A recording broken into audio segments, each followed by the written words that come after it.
IM 금융지주, 그러니까 예전 DGB 금융지주가 드디어 이 지방은행이라는 틀을 깼습니다. 2024년 5월이었죠. 지방은행 최초로 시중은행으로 전환하면서 금융시장에 아주 새로운 도전장을 던졌습니다. 네, 맞습니다. 이게 단순히 간판만 바꾼 게 아니고요. 자금 조달 방식부터 영업 전략까지 모든 게 바뀌는 구조적인 변화의 시작점이라고 봐야 합니다. 오늘은 이 변화가 기업의 체질을 어떻게 바꾸고 있는지, 또 어떤 기회랑 리스크를 안고 있는지 한번 깊게 파고들어 보겠습니다. 네. 지역 챔피언이 드디어 전국 리그에 데뷔한 셈인데 과연 성공적으로 안착할 수 있을지 한번 숫자랑 사실을 중심으로 냉정하게 짚어보겠습니다. 가장 먼저 궁금한 건 역시 그 시중은행이라는 라이센스. 이게 구체적으로 어떤 실질적인 이점을 가져다 줬을까 하는 점입니다. 눈에 보이는 가장 큰 변화는 뭐였나요?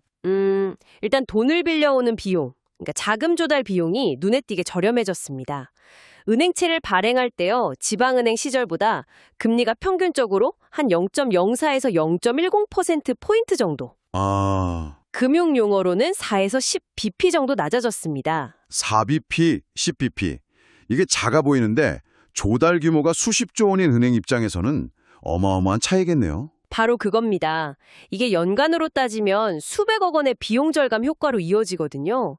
사실상 은행 이름만 바꿨는데 매년 건실한 중견기업 하나가 그냥 공짜로 생기는 거나 마찬가지인 효과죠. 와... 이렇게 아낀 비용은 고스란히 이제 대출 금리를 낮추거나 예금 금리를 높일 수 있는 그런 경쟁력의 원천이 되는 거고요. 돈을 구해오는 비용이 줄어드니까 자연스럽게 사업의 기초 체력이 강해지는 그런 선순환이 시작된 거군요. 다른 효과는 없었나요? 물론 있습니다.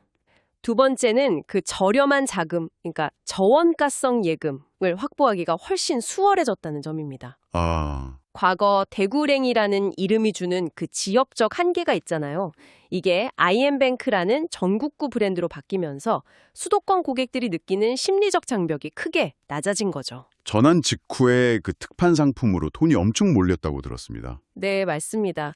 그 고금리 특판 상품으로 단기간에 1조 원이 넘는 신규 자금을 유치한 게 대표적인 성공 사례입니다. 마지막으로 그 영업 현장에서도 변화가 있었을 것 같은데요. 네, 한마디로 영업의 족쇄가 풀렸다 이렇게 표현할 수 있습니다. 과거 지방은행 시절에는 법규나 내부 규정상 거래하고 싶어도 할 수 없었던 곳들이 있었거든요. 예를 들면 어떤? 일부 지자체 금고라든지 대기업 아니면 수도권의 우량기업들 이런 곳들과의 거래가 이제 가능해진 겁니다. 말 그대로 뛸 수 있는 운동장 자체가 넓어진 거죠. 알겠습니다. 그럼 이런 변화의 바람 속에서 그룹의 주요 사업 부문들은 어떻게 움직이고 있는지 하나씩 보죠. 역시 핵심은 그룹 수익의 90% 이상을 차지하는 IM뱅크겠죠. 그렇습니다. IM뱅크가 시중은행 전환의 주체이자 그룹의 핵심 캐시카우죠. 현재 하이브리드 뱅크라는 아주 흥미로운 모델을 추구하고 있는데요. 하이브리드요? 네. 기존의 강점인 대구 경북 지역의 탄탄한 오프라인 지점망은 그대로 가져가면서 전국적으로는 모바일 앱 중심으로 영업하는 방식입니다. 하이브리드라는 말이 좋게 들리긴 하는데 반대로 말하면 이도저도 아닌 어중간한 모델이 될 우려는 없을까요? 인터넷 은행만큼 빠르지도 않고 대형 시중은행만큼 자본력이 있지도 않으니까요. 아주 날카로운 지적이십니다. 그 약점을 보완하기 위한 전략이 바로 저비용 고효율 확장입니다. 강원, 충청, 호남 같은 기존에 진출하지 않았던 지역에는요. 무작정 지점을 막 내는 게 아닙니다. 소수의 거점 점포만 열고 디지털 마케팅을 강화하는 거죠. 그리고 여기서 인터넷 은행과의 결정적인 차별점이 나옵니다. 바로 50년 이상 쌓아온 중소기업 금융 노하우, 이른바 관계형 금융입니다. 관계형 금융? 네. 기업의 재무제표만 보는 게 아니라 그 대표의 역량이나 기술력 같은 비재무적인 요소까지 평가해서 대출을 결정하는 역량이죠. 이건 하루아침에 따라할 수 없는 IM뱅크만의 아주 강력한 무기라고 할 수 있습니다. 그렇군요. 반면에 한때 비은행 부문의 핵심이었던 IM증권, 최근에 부동산 PF 리스크로 상당히 고전했잖아요. 지금은 좀 어떻습니까? IM증권은 지금 혹독한 체질 개선의 한가운데를 지나고 있습니다. 전통적으로 부동산 PF의 강점이 있어서 호황기에는 그룹 이익에 크게 기여를 했죠. 근데 아시다시피 부동산 경기가 침체되면서 이게 부메랑으로 돌아온 겁니다. 24년에 대규모 충당금을 쌓으면서 큰 손실을 봤고요. 리스크가 아직 남아있는 건 아닌가요? PF 익스포저 그 규모가 어느 정도죠? 현재 PF 엑스포저, 그러니까 부동산 프로젝트에 물려있는 돈의 총액이 약 6,595억 원 정도입니다. 24년 말보다는 한 380억 원가량 줄었고 자기 자본 대비 비중도 50%대까지 내려오긴 했습니다.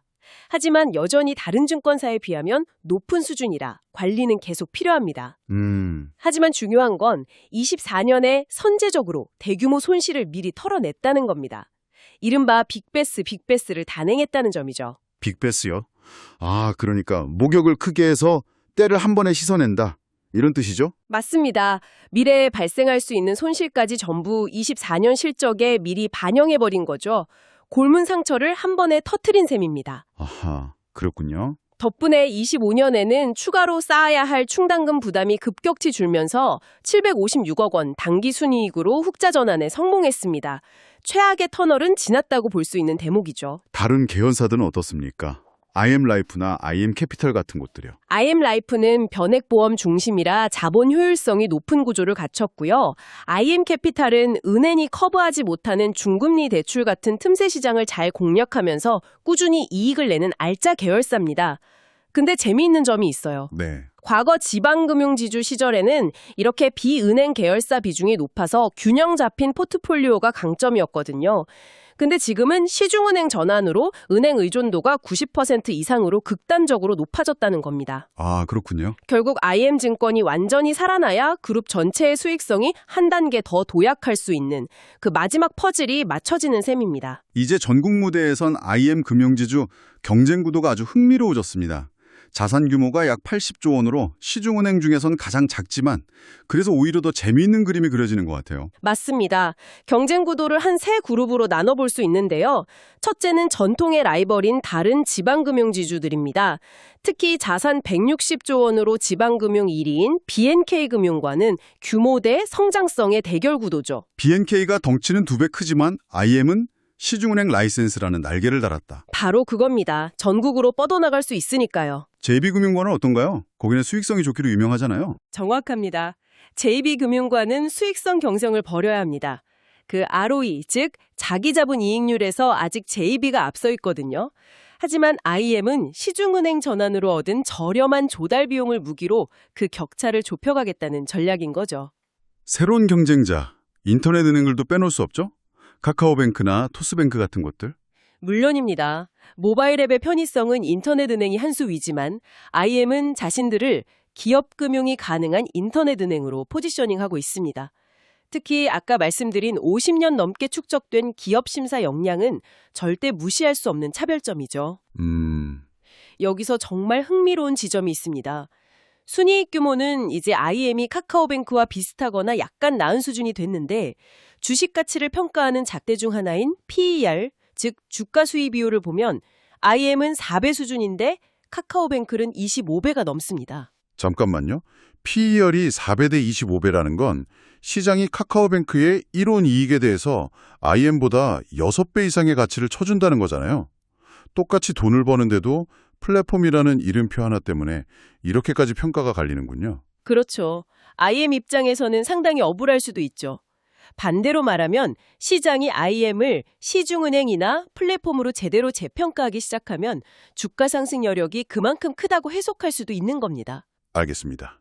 전략은 그럴싸한데 결국 주주들이 궁금한 건 그래서 돈은 벌었는가 아니겠습니까? 이 모든 변화가 실제 25년 성적표에는 어떻게 나타났나요? 한마디로 이례적인 급증이었습니다. 25년 지배주주 순이익이 4,439억 원을 기록했는데요. 전년 대비 무려 106.6% 증가하면서 2배 이상 성장했습니다. 와, 앞서 말씀드린 IM증권의 빅베스 이후에 충당금 부담이 줄어든 기저효과가 가장 컸습니다. 갑자기 실적이 꺾인 것처럼 보여서 좀 의아했습니다. 아주 좋은 지적이십니다. 하지만 이건 구조적인 문제가 아니라 은행업의 특성에서 비롯된 계절적 요인입니다.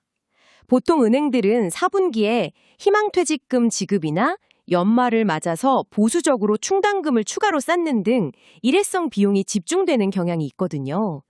매년 반복되는 패턴이라고 보시면 됩니다. 아, 그런 거군요. 오히려 재무 안정성은 더 개선됐습니다. 재무 안정성이요? 구체적으로 어떤 지표가 좋아졌나요? 대표적으로 CET1 비율, 그러니까 보통주 자본 비율이 11.11%로 상승했습니다. 이건 은행이 진짜 위기 상황에서 기댈 수 있는 가장 핵심적인 자기자본, 뭐랄까 비상실탄이 얼마나 넉넉한지를 보여지는 비율인데요. 네네. 이 수치가 높아졌다는 건 그만큼 주주들에게 배당을 주거나 자사주를 살 수 있는 여력이 커졌다는 의미입니다. 그렇다면 다가올 26년 전망은 어떻습니까? 이런 성장세가 계속 이어질 수 있을까요? 증권가에서는 은행권 이익 성장률 1위가 기대된다는 분석이 나옵니다. 25년 대비 약 15% 내외의 추가적인 순이익 성장 예상되거든요. 오, 25년에는 시중은행 전환 직후라 건전성 관리를 위해 대출 성장을 좀 억제했는데 26년부터는 4-5% 수준으로 정상적인 성장을 재개할 전망입니다. 여기에 IM증권과 캐피탈의 ROE도 8-9%대로 회복되면서 그룹 이익에 힘을 보탤 것으로 보이고요. 앞서 24년, 25년에 충당금을 많이 쌓아뒀던 점도 26년 이익에는 긍정적인 영향을 미치겠네요. 그렇습니다. 추가적인 대손 비용 부담이 적기 때문에 이익 체력이 한층 더 튼튼해질 것으로 보입니다. 좋습니다. 그럼 지금까지의 내용을 바탕으로 투자자로서 이 기업을 바라볼 때 가장 주목해야 할 핵심 투자 포인트, 그리고 반대로 반드시 경계해야 할 리스크 요인을 정리해보죠. 가장 매력적인 포인트는 뭘까요? 첫 번째는 밸류에이션 리레이팅 가능성입니다. PBR, 즉 주가 순자산 비율이라는 지표가 있는데요. 쉽게 말해서 회사를 당장 청산했을 때 주주들이 한 주당 얼마를 돌려받을 수 있냐, 이걸 보여주는 지표입니다. 네. 지방은행 시절에는 시장에서 PBR 0.3배 수준의 평가를 받았는데 이제 시중은행이 됐으니 시중은행 평균인 0.4배에서 0.5배 수준으로 재평가 받아야 한다는 논리죠. 이름표가 바뀌었으니 몸값도 다시 매겨야 한다. 이 말씀이시군요. 두 번째 포인트는요? 앞서 길게 설명드린 비은행 부문의 턴어라운드입니다. 그룹 실적에 발목을 잡던 IM증권이 흑자로 돌아서면서 그룹 전체 이익이 점프했는데 이 기조가 26년에도 이어질 것이라는 기대감이죠. 세 번째는 앞서 이야기했던 하이브리드 모델의 비용 효율성이겠고요. 맞습니다. 무리하게 점포를 확장하지 않고 디지털과 기업금융 전문가로 전구를 공략하는 전략이 성공한다면 다른 시중은행들보다 훨씬 적은 비용으로 성장할 수 있습니다. 마지막 네 번째는 투자자 입장에서 가장 귀가 솔깃해질 만한 포인트인데요. 오, 뭔가요? 바로 강력한 주주환원 정책입니다. 주주환원, 요즘 가장 뜨거운 키워드 중 하나죠. 구체적으로 어느 정도 수준인가요? 25년 기준으로 총 주주환원율 38.8%를 달성했습니다. 주당 현금 배당 700원에 400억 원 규모의 자사주 소각까지 포함해서요. 26년에는 이 환원율이 43%에서 44%까지 확대될 전망입니다. 오, 44%요. 네. 특히 세금이 면제되는 효과가 있는 감액 배당이라는 방식까지 추진 중이라 주주들에게 돌아가는 실질적인 혜택은 더 커질 수 있습니다. 매력적인 포인트들입니다. 하지만 세상에 공짜 점심은 없겠죠. 이 장밋빛 전망 이면에 숨어있는 그림자, 즉 리스크 요인들도 짚어주시죠. 물론입니다. 첫째, IM증권의 잔존 PF 리스크입니다. 빅베스를 했다고는 하지만 남아있는 PF 자산 중에 상대적으로 위험도가 높은 중후준위 대출이나 비수도권 사업장 비중이 여전히 높습니다. 부동산 경기가 다시 나빠지면 추가로 충당금을 쌓아야 할 가능성을 완전히 배제할 수는 없는 거죠. 그렇다면 투자자 입장에서는 분기별 실적 발표 때 IM증권의 부실채권 비율이나 충당금 규모를 계속 확인해야겠군요. 두 번째 리스크는 뭔가요? 전국구 경쟁에 뛰어들면서 생기는 수익성 훼손 가능성입니다. 수도권 고객을 유치하려면 기존 4대 시중은행보다 더 좋은 금리 조건을 제시해야 하잖아요. 그렇죠. 이런 마케팅 출혈 경쟁이 벌어지면 은행의 핵심 수익성 지표인 NIM, 순이자 마진을 갉아먹을 수 있습니다. 예금과 대출 금리 차이에서 남는 게 줄어드는 거죠. 세 번째 리스크는 급격한 성장에서 오는 부작용일 것 같은데요. 정확합니다. 급격한 성장의 부작용입니다. 대구 경북 지역 기업 심사에 특화된 인력들이 익숙하지 않은 수도권이나 다른 지역의 기업들을 심사할 때 숨겨진 부실을 제대로 걸러내지 못할 리스크가 있습니다. 아, 단기간에 대치를 크게 늘렸다가 1, 2년 뒤에 건전성 악화라는 부메랑으로 돌아올 수 있다는 거죠. 마지막으로 최대 주주와 관련된 리스크도 자료에 있더군요. 오버행 리스크라고 하던데요. 매도 물량을 뜻합니다. 현재 최대 주주인 OK금융그룹이 약 9.9%의 지분을 갖고 있는데 시중은행은 대주주 적격성 심사가 매우 까다롭습니다. 네. 이 규제 때문에 OK금융그룹이 경영에 참여하기 어렵다고 판단하면 보유 지분을 시장에 매각할 가능성이 있습니다. 이 잠재적 매물 부담이 주가의 부담으로 작용할 수 있다는 겁니다.